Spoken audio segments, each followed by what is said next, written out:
Hello everyone, welcome to my channel Susmita's hobby. কেমন আছেন আপনারা? আশা করি সবাই ভালো আছেন, আমিও ভালো আছি। তো আজকে কিন্তু আমি ভ্যানিলা স্পঞ্জ কেক তৈরি করে দেখাবো।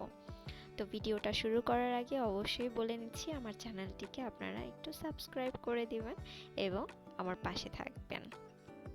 তো এইখানে আমি 2টা ডিম নিয়েছি। 2টা ডিমের কুসুমটাকে আমি আলাদা করে রেখে দিয়েছি, ওটাকে আমি এখন বিট করব না।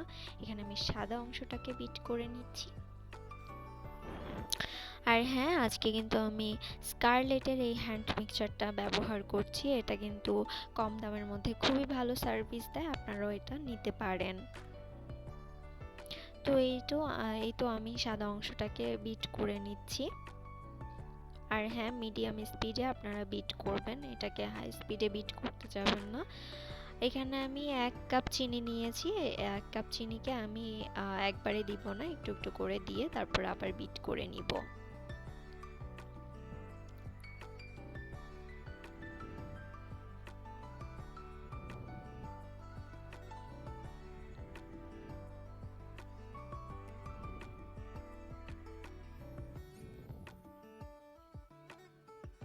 তো এই তো আমি ডিমের কুসুমগুলোকে আমি দিয়ে দিচ্ছি এখন। এটাকে আমি আবার মিডিয়াম স্পিডে বিট করে নিব কিছুক্ষণ।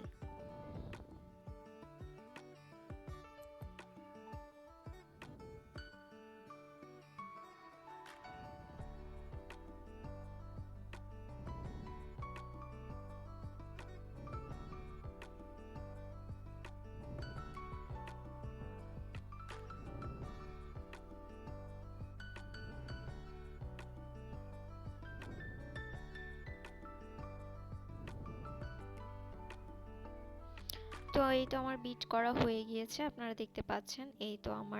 আমি এখানে একটা 8 লিখলাম, তো এইটা কিন্তু একটু সময় নিয়ে মিশে যাচ্ছে। তো এই পর্যায়ে আসলে আপনারা বুঝবেন যে আপনাদের বিট করা একদম কমপ্লিট। তো এখানে আমি 1 কাপ ময়দা দিয়ে নিয়েছি, তার মধ্যে আমি 2 টেবিল চামচ গুঁড়া দুধ ইউজ করব। তো গুঁড়ো দুধটা আপনারা দিতে পারেন, গুঁড়ো দুধের ফ্লেভারটা খুব ভালো লাগে।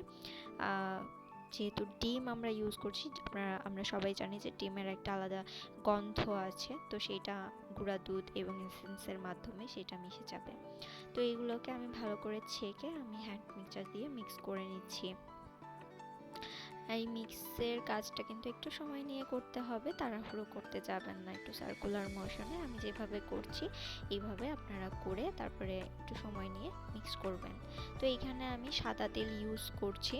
এখানে 2-3 চামচ সাদা তেল দিয়েছি, বেশি দেইনি।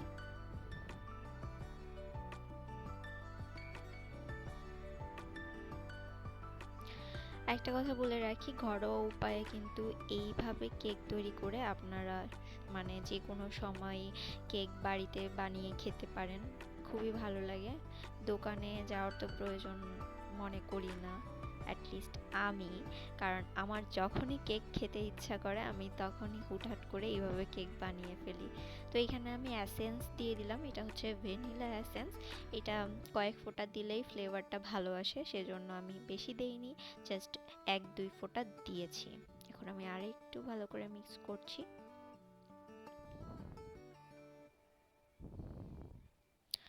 আজকে আমি এই টিফিন বাটিতে কিন্তু কেকটা তৈরি করব। সেখানে আমি আমার কাছে কাগজ খাতা দিয়ে সেটাকে গোল করে কেটে তারপর কিন্তু আমি এটাকে তেল ব্রাশ করে তারপর আমি এটাতে আমার কেকের ব্যাটারটা আমি ঢালবো। তো এখানে আমি বেকিং পাউডার আর বেকিং সোডা দিয়ে দিতে ভুলে গিয়েছিলাম, তো সেটা আবার দিচ্ছি। তো এখানে আমি হাফ চামচের মতন হচ্ছে বেকিং পাউডারটা দিয়েছি, আর হাফ চামচের থেকে একটু কম আমি বেকিং সোডাটা দিয়েছি। তো আজকে আমি চুলাতে এইভাবে আমি কেকটা তৈরি করে দেখাবো। আমি সবসময় এইভাবেই তৈরি করি, আমার কেকটা কিন্তু বেশ সফট হয়। তো এই হাঁড়িটাকে আমি কেকটা বসানোর আগে আমি স্ট্যান্ড সহকারে এভাবে ঢেকে দিয়ে আমি 5-10 মিনিট আমি গরম করে নিয়েছিলাম হাই ফ্লেমে। তারপর কিন্তু আমি চালটা কমিয়ে দিয়ে কেকটা বসিয়ে দিয়েছি।